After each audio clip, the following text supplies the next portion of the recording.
স্বামী যান, আজকে আপনার পাশে নাই। বাচ্চাটা অসুস্থ, কানতে কানতে ঘুমাই গেছে।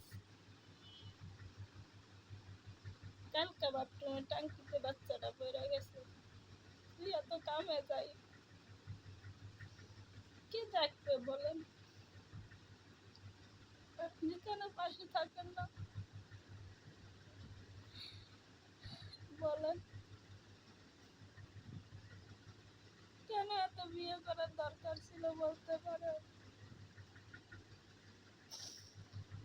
আমার বাচ্চাটা আজকে অসুস্থ, কালকে বাথরুমের টাঙ্কির ভিতরে পড়ে গেছে।